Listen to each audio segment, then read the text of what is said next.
السلام عليكم ورحمة الله. الحمد لله رب العالمين، والصلاة والسلام على أشرف المرسلين نبينا محمد وعلى آله وصحبه أجمعين. We continue inshallah ta'ala with al-Murbi. But before we start the new chapter, assuming that everybody inshallah ta'ala reviewed Kitab al-Tayammum, Bab al-Tayammum, and if you have any questions before we continue, is everything is okay? Everything is clear? I wanted to finish Kitab al-Tahara and then we can go through the entire chapter of al-Tahara and asking questions orally here in the class. But hopefully, I'm not sure when, may Allah subhanahu wa ta'ala make it easy for us, inshallah. Wa alaikum assalam wa rahmatullahi wa barakatuh. We'll just give it for a few minutes here if you have any questions. And sure, inshallah. If you want to start from Izalatul Najasa, sure, inshallah. Even though there might be things that we referred to the previous chapters, but if you can go through the previous chapters on your own pace, that's fine, inshallah. If a woman does tayammum for haid and reads salah, she is supposed to do ghusl anytime water is available. Of course. This is at all times. Anyone that does tayammum for the reason that validates the tayammum, once that reason is gone, then the tayammum is not valid. One of the mubtilat, one of what breaks the tayammum is the presence of water. But if some might confuse the statements about mubtilat al-tayammum by not yet having the water. Meaning if someone, for example in this case, the woman, she made tayammum for haid and she made the salah and still there's no water, but she broke her wudu. Right? So she made tayammum, she made salah after the haid. And after she made salah, she broke her wudu. And there's no water yet. There's no water yet. If water comes, she has to make ghusl. She has to make ghusl. She has to wash her entire body. But if she broke her wudu, passing wind, for example, without yet the water being present, then that break in the wudu does not break her tayammum of haid. Does not break the tayammum of haid. So in that case, she can read Quran because she only broke her wudu. She cannot touch the mushaf. So what applies to her in that case is the things that applies for someone does not have wudu. So for that case, if she would make another tayammum, even though tayammum is the same for ghusl and wudu, she would make tayammum for al-hadath al-asghar, for the minor wudu, not the major one. The minor hadath, not the major one. And all of that with the condition, of course, that there's no water yet. Once there is water, then ghusl is mandatory immediately. Hope it's clear, inshallah. Can you explain how tayammum works for najasa on the body? Do you use the dirt to physically remove the najas, or do you just do tayammum as a substitute and the najasa still stays on clothes and body? Yes, this is a good question to show that when the word tayammum is mentioned at any time we see the word tayammum, just make this as a rule, that refers to the act of making tayammum, which is hitting the ground once, wiping the face and the two hands. That's what the tayammum means. So whether they say tayammum for the najasa, tayammum for the wound that you have, all of these things, it means that you would make the act of tayammum because of the najasa, because of the wound, not wiping over the najasa, and that's called tayammum. No, tayammum is not wiping over something. Wiping over something, it will be called mash ala. Tayammum is an act of tahara, like the wudu, with specific actions. So making tayammum for the najasa, it does not mean that a person removes the najasa. It's just making tayammum because of the presence of the najasa and there's no water to wash it. Right? So removing the najasa, if a person has the ability to remove most of it or some of it with a physical object, with a napkin, with tissues, whatever, and there's still some of the najasa present that won't be removed except with water, then the tayammum is made, which is hitting the ground and wiping the face and the hands for the tayammum, for the najasa, for that najasa that is still present. I hope it's clear, inshallah.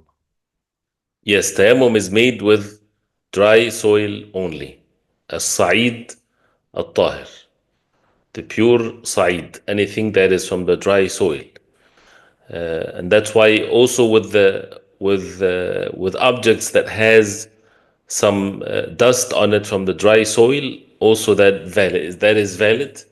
If the surface is not soil, if something else, as we also talked about that, skin of an animal, can be a plastic object, as long as it has something that stays on the hand.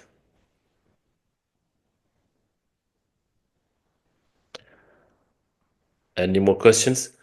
The questions would come, or things that need to be clarified if you study. And that's why taking the notes is very important, because these mutun, it's easy for a person to forget it if you don't take notes.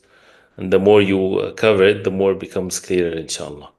So we'll give it another chance, inshallah. Let's continue with izalatul najasa.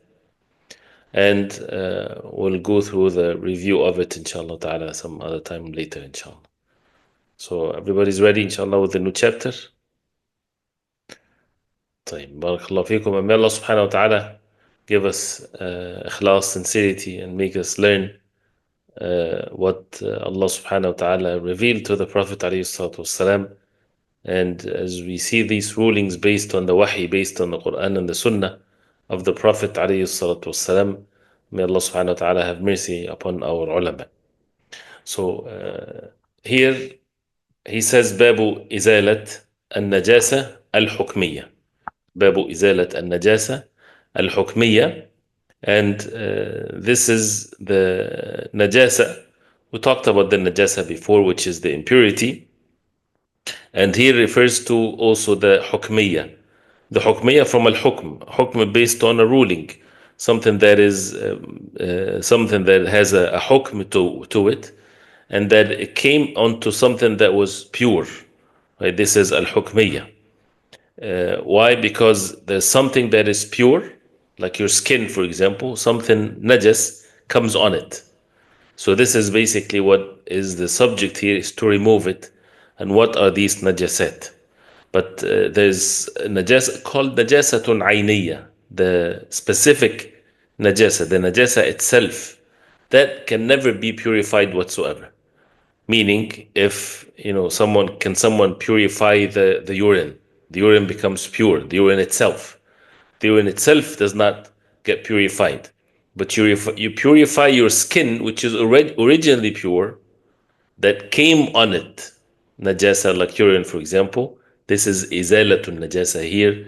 This is what is meant, and that's why they said najasa al-hukmiyya, based on the rulings, not that the najasa itself will be purified. He says, أي تطهير مواردها.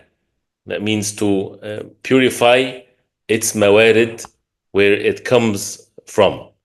That means this is basically what the izala, or what the removal of the najasa means, is when the mawarid of the najasa, which is the places of the najasa, or where the najasa is from. And al-mawrid is when something people go to, or a place where there's something on it. Mawridul ma', for example, the source of water.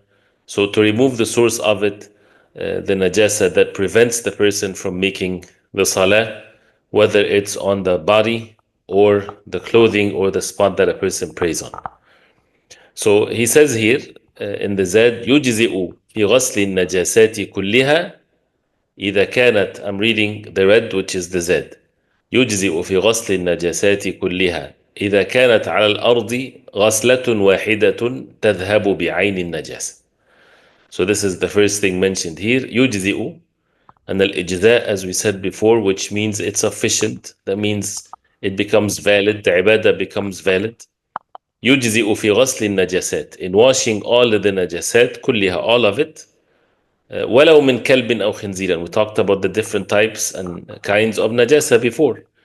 So what's sufficient in removing and washing all the najasat, even if it's from dog or khinzir or pigs, the pig, which is, this is najasa mughalladha. That's why he says even if.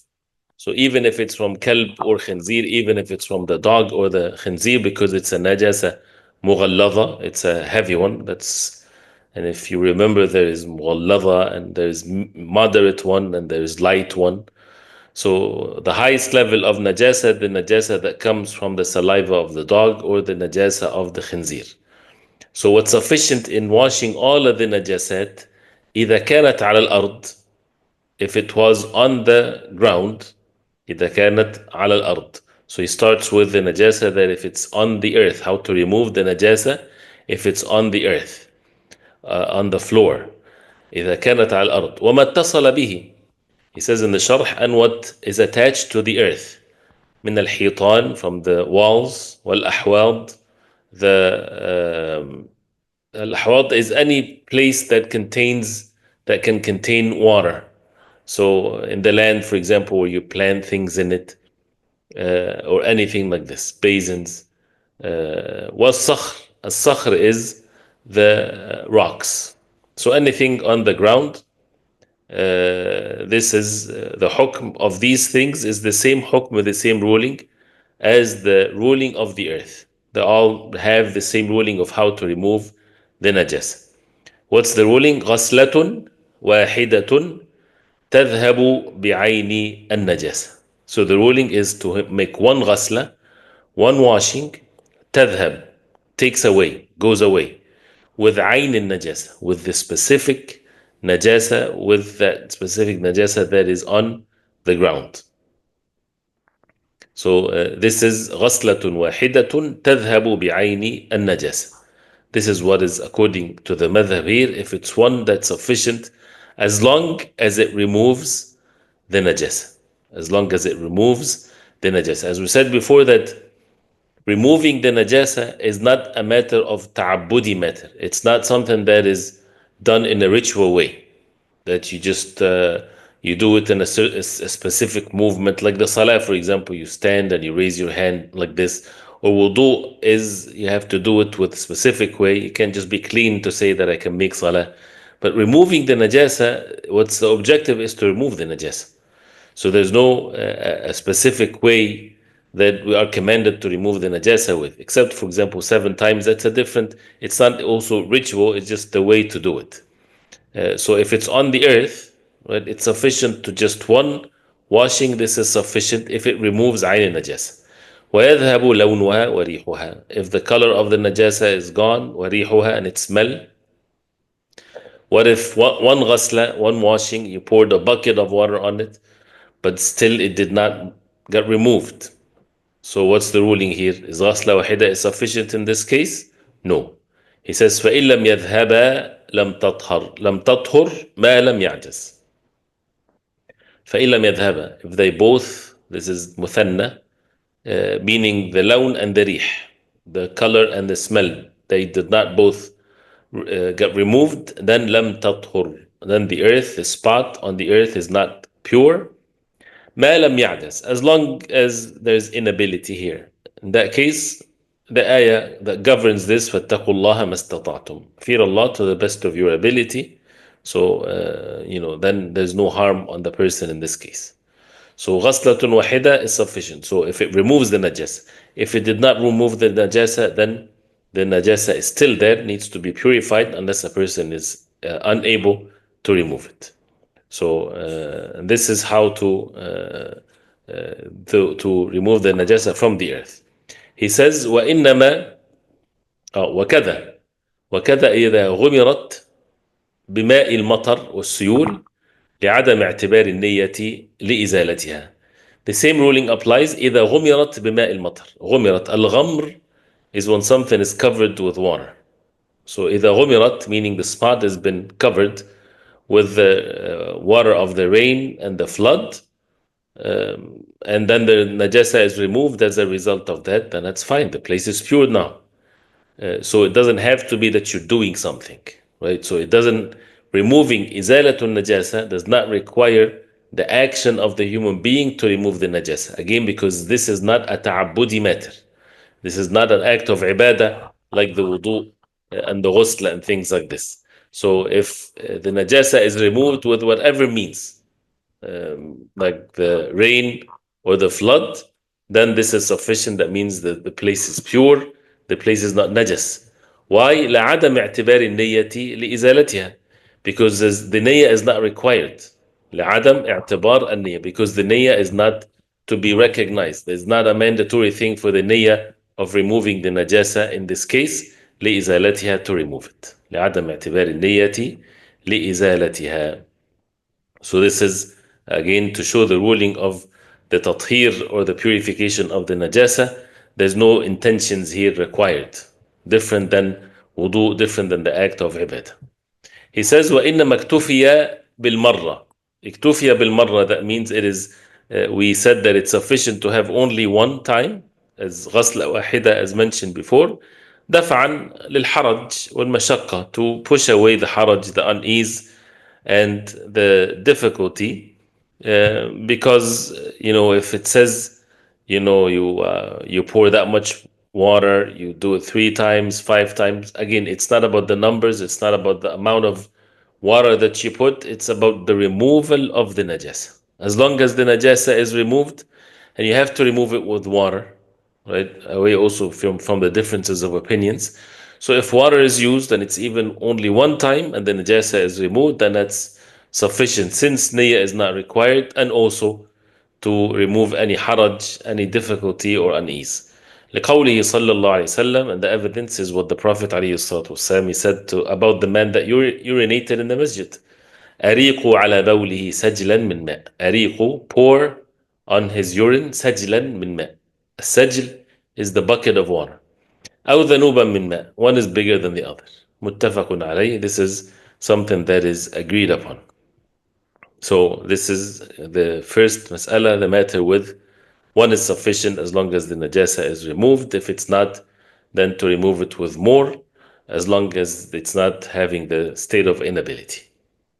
Then he says, فإن كانت النجاسة ذات أجزاء متفرقة. Now, going into some details, if the najasa has that أجزاء, then you remember ذو, the owner of. So the najasa, if it has more than one part, and it's متفرقة, different parts. If the najasa has different parts, كالرمم والدم الجاف والروث, like different things together, and it's all, each one is najis. Rimam is a word that is used for like parts of dead body, or parts of some small parts of cloth, for example, that has blood in it, or they use it for menses or something like this. والدم الجاف, dry blood. والروث, the droppings, feces basically. So not just one kind, but different, scattered types. واختلطت, so this is one way to describe it, and you add to it اختلطت بأجزاء الأرض, that it's mixed, اختلط from الاختلاط, with the different parts of the earth. So اختلطت بالأرض بأجزاء الأرض. Now what's the ruling here? Now it becomes a difficult task here to remove the najasa. He says لم تطهر بالغسل.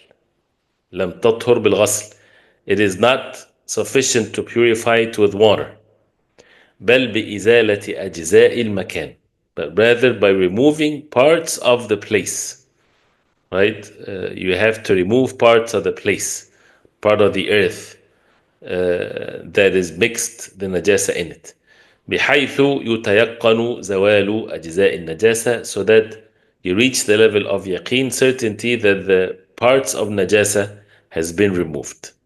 So this is because it's not something that is on the face of the earth, you remove it and that's the end of it. The only way that it becomes clean is that you have to kind of remove some of the earth that is mixed with the najasa. So then he says in the Zad, وعلى غيرها سبع أو سبع, right? If you read the Z that you're supposed to memorize, وعلى غيرها سبع, and then he continue, which means according on other than the earth is to wash 7 times. أيوة يجزئ في نجاسة, that means what's sufficient with the najasa على غيرها, on other than it, meaning غير أرض سبع أي 7 غسلات, 7 غسلات or 7 washings, which is basically the najasa of the kalb, as we know, and it's very clearly stated in the hadith of the Prophet عليه الصلاة والسلام. So he says here إحداها, one of which, أي إحدى الغسلات, one of the washings, so it's 7, one of them, والأولى أولى, and the first one is more preferable, بتراب, with dust, طهور, pure, في نجاسة كلب وخنزير, in the najasa of the dog, which is from the saliva, and the khanzir has the same ruling because it's مغلظة also, the most difficult one. وما تولد منهما, and what came from them both, anything from the kalb and the khinzir and what came from them, وما تولد منهما, and this is with regards to the ghasalat. So that means the first washing you have dust in it with a tahur turab, with a pure turab, في نجاسة كلب وخنزير وما تولد منهما أو من أحدهما, and what came out from them or from one of them, right? That means all of the parts, this is the madhab, that all of the parts of these two, the dog and the khanzir, is najis, and the ashab is upon this, and whether it's the hair, whether it's the skin, like this, right? So that is what is meant here. We're not talking about difference of opinions. This is what is well established in the madhab. So وما تولد منهما أو من أحدهما, لحديث إذا ولغ الكلب في إناء أحدكم, because the hadith, if the dog ولغ, and ولغ الكلب, that means he licked or he had the drinking or eating في إناء أحدكم, in one of your إناء or one of your containers, فليغسله 7 أولهن بالتراب, فليغسله 7 أولهن بالتراب, then let him wash it 7 times. The first time is with dust. رواه مسلم عن أبي هريرة مرفوعا, and this hadith is very clear in here. So and there's some details with regards to other things, but this is basically what is meant here. ويعتبر ماء يوصل التراب إلى المحل ويستوعبه به إلا فيما يضر فيكفي مسماه. يعتبر ماء. When a person asks what kind of water, what is the valid water that removes the najas? So يعتبر ماء, so what's sufficient is the water that يوصل التراب إلى المحل, is the water that is sufficient for the turab or the dust that would reach the mahil, that would reach the spot.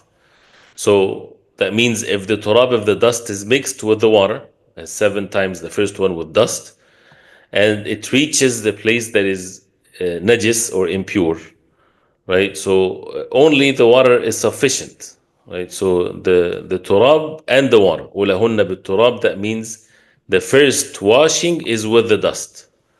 So this is what is meant by the 7 washing. The first one is with dust. That means dust and water. Whether you put the dust first and then you wash it with water, that's the first washing, or the water is mixed with dust. This is basically sufficient also. ويعتبر ماء يوصل التراب إلى المحل. So either you put the dust and the dust reach the place, the spot, and that's the mahil, and then you wash it with water, the first one, or the water with the dust goes into the mahil, ويستوعبه به, and covers it with it. إلا فيما يضر, except what's harmful, فيكفي مسمى, unless it's harmful فيكفي مسماه. And مسماه, that means it's sufficient what can be called as turab, as dust, right? So that you don't harm your belongings, right? So if washing the spot with dust would ruin the spot that you're washing, then what is sufficient is anything that can be called dust. So it doesn't have to be covering the entire spot also. This is the meaning فيكفي مسماه. مسماه, that means the name of it, meaning that what can be called dust doesn't have to be like fully covering the entire spot with dust and then washing it with water if there's harm. So this is وعلى غيرها على غير أرض سبع إحداها بتراب في نجاسة كلب وخنزير ويجزئ عن التراب أشنان ونحوه. ويجزئ, what is sufficient also to use, and that's fine if there's no dust in place of the turab, is ushnan. And the ushnan, as you see in the footnote, whether it's with the dhamma or kasra, ushnan or ishnan, which is al-hurud, as they say, it's like the soap. It's something like the soap where they use to wash, and as long as it's not harmful, of course. So this comes in the place of a turab or dust. Again, some said that it's the dust is meant to be this way, and that's what should be used. Looking into the illah of the dust is that means the water is not sufficient, so to use something else. But what is best is to use it as the hadith says, turab. Kassabun is like soap, when nukhala, and nukhala is what comes from the flower. What stays in the munkhul, the sieve. When you have the sieve that takes care of the flour.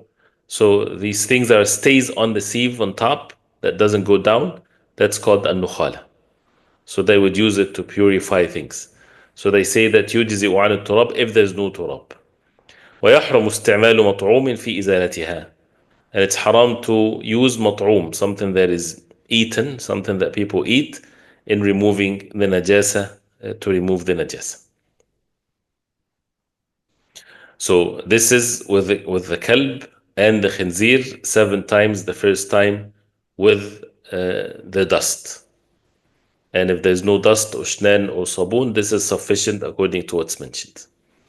Then ويجزئ في نجاسة غيرهما. And what is sufficient in نجاسة غيرهما. نجاسة غيرهما in the muthanna here, the najasa of other than the two, which is the dog and the khinzir. أي غير الكلب والخنزير أو ما تولد منهما, or came from them, or part of them, or من أحدهما, or from one of them. سبع, أو here if you read سبع, so سبع غسلات, 7 washes. So all of the other najasat other than dog and khinzir is سبع غسلات also, but without dust.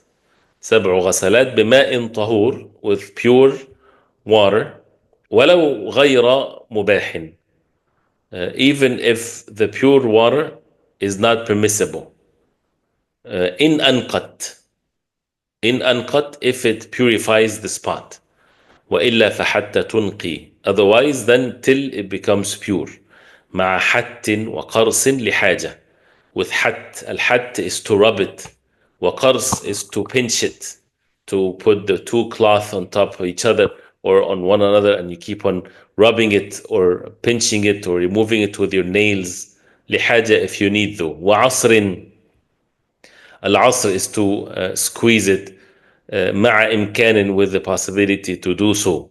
كل مرة خارج الماء, every time outside of the water. فإن لم يمكن عصره, if there is no way to make the asr is to squeeze it to get the water out or the najasa from it. فبدقه, then by الدق is to bang on it. وتقليبه, تقليب is to flip it over back and forth. أو تثقيله, or to make it heavy, or to put something on it to make it heavy, to remove the najasa. It's like something like when you put the clothing in the washing machine, for example, right? It does all kinds of things to the clothing, all of that to remove the najasa. These types of things, if a person is washing something manually with one's hands, they do all kinds of things to remove or to purify the place. So if a piece of cloth has najasa on it, and the najasa was a liquid that get soaked into it, so you have to wash it, you have to squeeze it out, you have to remove it, and all kinds of things like that. So this is depends on the object that has the najasa in it. So خرج الماء فإن لم يمكن عصره فبدقه وتقليبه أو تثقيله كل غسلة, every washing, حتى يذهب أكثر ما فيه من الماء, till most of the water in it is removed. So when you're using the water to remove najasa from a piece of cloth, for example, right, it's not just sufficient to pour water on it, but you have to squeeze the water out, because now the water is mixed with the najasa, and you have to dry it, meaning to squeeze the water out to the best of your ability. Most of the water comes out. Unless it's so much water had poured on it that you know for sure that the najasa is removed from it, right? So this is because all of these things are mentioned because of there's not enough or sufficient water. He says, وَلَا يَضُرُّ بَقَاءُ لَوْنٍ أَوْ رِيحٍ أَوْ هُمَا عَجْزًا. It's not harmful. That means it's valid, it's pure, even if there's some color left or smell, or both of them. عَجْزًا. عَجْزًا, again, only in the case of not able to remove it. Sometimes it's a stain. So if the piece of cloth is stained with blood, for example, of menses, and it's been washed and it's been rubbed and it's been taken all the means, and it's still some stains on the piece of cloth, and the piece of cloth is pure in this case, and it's not impure. And he says here, bila turab. So other than the dog and the khinzir is 7 times, but without turab, without dust. لقول ابن عمر, because what the evidence of the madhab here? Because someone would say, but the 7 times is only mentioned for the dog and the khinzir, and there are so much details in this, whether this is something that is valid to wash 7 times or just 1 time is sufficient. And we said that is the removal of the najasa is not something that is ta'abbudi or something that is with specific way. So as long as it's removed, it's removed. And this, by the way, I'm just saying that it's the fact that it's 7 times with water, other than the dog and the khinzir. This is from mufradat al-madhab. This is only in the madhab of the Hanabila, right? The majority of the ulama that the 7 times is only for the dog and the khinzir. And the number is not important in this case. So because the number is clearly mentioned in the hadith of ولوغ الكلب في الإناء, and some said only in the utensil or in the plate, as the Prophet ﷺ said. But what the evidence for the Hanabila that it's 7 times is the statement of Ibn Umar رضي الله عنهما, أمرنا بغسل الأنجاس 7. We have been commanded to wash the anjas. Al-anjas is the plural of najasa. 7 times. So he mentioned the anjas in general, right? And this is regards to this athar. Some had said that it's weak, and some authenticated it. So it depends on the authenticity of that statement. So that's why they took this as an evidence, is to wash it 7 times. And the anjas in general. فَيَنْصَرِفُ إِلَى أَمْرِهِ صلى الله عليه وسلم. So that means this statement is regards to the command of the Prophet ﷺ, because it says umirna, we have been commanded. Who commanded us? The Prophet ﷺ. He says قاله في المبدع وغيره. So قدامه he mentioned it in the مبدع and غيره, and also in the مغني. So this is basically what's the evidence here. This is the dalil of al-ghasl, to wash it 7 times. And as you see here, this is an example where, you know, the ulama, they don't have these opinions like that without an evidence. So it's important, as we said in fiqh, that the more a person learns, and people might take this evidence, and some others they would follow the majority of the ulama. And the matter is valid to have these differences of opinions because it's based on ijtihad and based on the evidences. And you see, as we mentioned that in the Aqidah, I just want to mention that on the side. Someone would say, because this is a notion that is among people, they say, since there's differences of opinions in fiqh, also there can be differences of opinions in Aqidah. What's the difference? No, there's a major difference, of course. This is Aqidah, this is fiqh. But also one of the clear differences, if you remember, anybody remember? Let me see if... what's the difference between differences of opinions in fiqh, that is the four madahib, for example, and these are all from the madahib of Ahl Sunnah, which we say it's valid, meaning the difference of opinion. Not every difference is valid. You can just choose based on your desire. But the fact that it does not make a person deviant if he follows this opinion or that opinion. But versus the differences of opinions in Aqidah. Why this is completely different here? We said because of Aqidah, the importance of Aqidah, but there's something else. Anybody remember? And I think I repeated it many times. I'm not putting anyone on the spot, but there's no ijtihad in the Aqidah. Okay. Aqidah is facts. Okay. But I'm looking for something else. Something that would make it very clear to remember. Very clear. That refers to the methodology of understanding the deen. The base, the foundation of understanding the deen. Anyone else? Aqidah is what all the prophets had, the same one. Sahaba differed on fiqh too. You're close, yes. Sahaba differed on fiqh too, which is true, and they did not differ in Aqidah, which is basically what I'm looking for, but with even more specific. You see here that evidence, that this example, Aqidah has ijma', that's true. But one of the things that makes it very clear here is the differences of opinions, even if it's weak opinion. Alhamdulillah.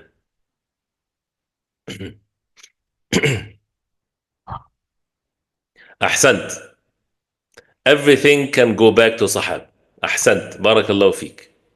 When we say we follow the Quran and the Sunnah of the Prophet sallallahu alaihi wasallam, according to the understanding of as-Salaf as-Salih, the Sahaba and the Tabi'een and Tabi'i Tabi'een, right? The weaker opinion, most of the weak opinions, even in fiqh, in the madahib, you would find they would refer to a statement of a Sahabi at least. If it's not the Quran, if it's not the Sunnah, a Sahabi said. So this is a correct methodology. They're not doing anything wrong by referring to a Sahabi. But for the Aqidah, and that's where we have the issues here, even with the Maturidis and the Asha'ira, they would never refer to an evidence from a Sahabi saying that al-istiwa'u ala al-arsh, meaning al-istila'u ala al-arsh.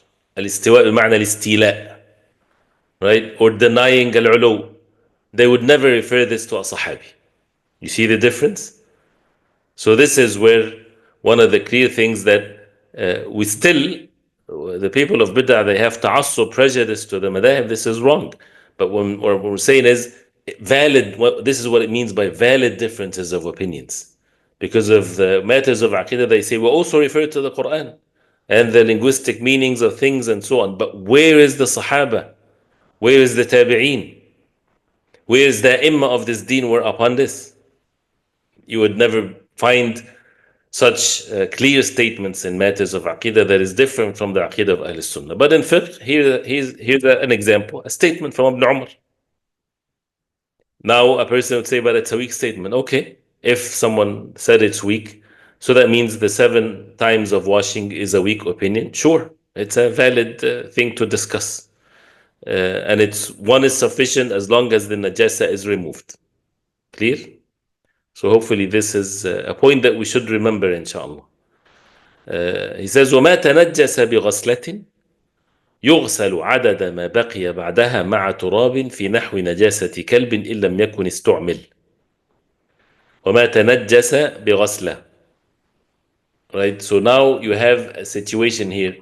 This is something that is تنجس with the ghasla. That means you have something that has been washed, or something تنجس بغسلة. That means it's been impurified, becomes najas with washing. Then what should they do in this case? يغسل عدد ما بقي بعدها مع تراب. Then it's to be washed. غسلة is one time, so it's to be washed the number of غسلات after it, after this غسلة, with turab, with dust, like the najasa of the kalb, as long as this has been used, or the water has not been used.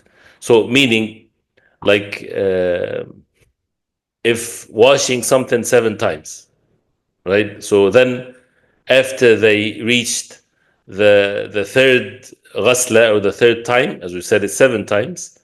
So after reaching the third one, and one of which is with the dust, if the dust was not used, right, this is what it means, and it was najasat kalb, then what has been used in before is sufficient.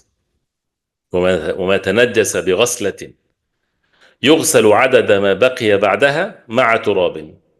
يغسل عدد ما بقي بعدها مع تراب في نحو نجاسة كلب إن لم يكن استعمل, unless that it's not been used. Meaning that if the dust is used in before, then that's sufficient. So this is referring to the 7 times basically. So you continue the 7 times. You don't have to start the 7 times over again. If it's still not clean after the third or after the fourth. So again, going back to the majority of the ulama in this case, where it sufficient for it to be washed without a number, it's only for the kalb and the khinzir, that is to be washed 7 times, the first time with dust. So the Hanabila, they differentiate between the kalb and khinzir, dust has to be used. Other than the kalb and the khinzir, 7 times also. We'll stop here, inshallah. We can continue next time. Let's stop here, inshallah, at this point, inshallah. طيب, بارك الله فيكم. جزاكم الله خير. طيب, if you have any questions, please go ahead, inshallah. Let's see here. The attendance code is فاتقوا الله ما استطعتم. Attendance code is فاتقوا الله ما استطعتم. Does this apply to istinja? There is no ijtihad in aqida. Okay, I'm sorry. Aqida, the part of the aqida.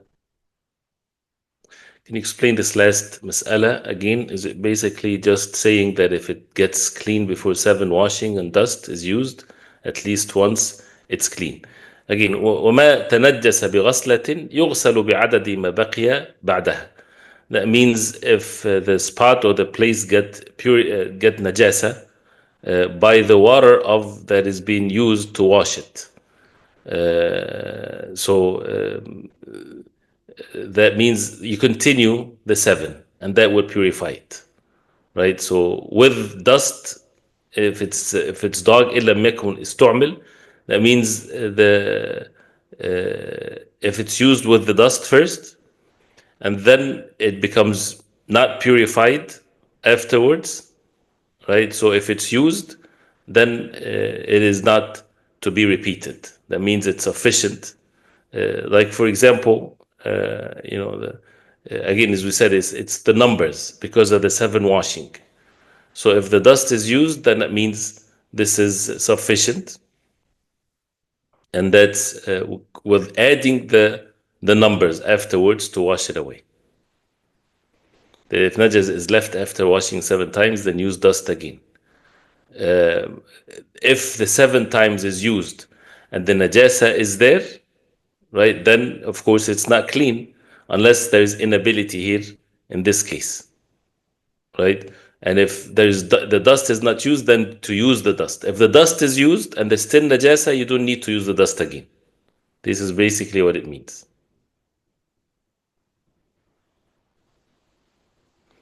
Now, says I'm confused. In the beginning of the chapter it says 1 time is enough, then later it says 7 times. In the madhab, the 1 time is enough is the earth. نجاسة على الأرض فقط. But if it's other than the earth, clothing, body, and so on, this is 7 times. They differentiate between the najasa on the earth versus other than the earth. The ground versus other than the ground. I hope it's clear, John.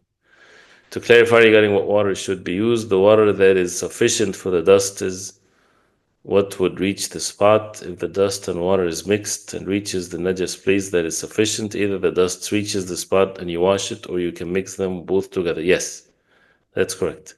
Does the 7 times apply to istinja? No. The 7 times does not apply to istinja. Unless it's clearly the najasa is on the body. Then as far as washing the spot of the istinja, that does not require 7 times, because that's the spot where the najasa comes from. But if the najasa goes onto a different part of the body and now you're washing the najasa from the body, this is what is the 7 times is mentioned. But again, the majority, and this is what we're going to follow inshallah ta'ala, because even the athar is weak, is as long as the najasa is removed, that is sufficient inshallah.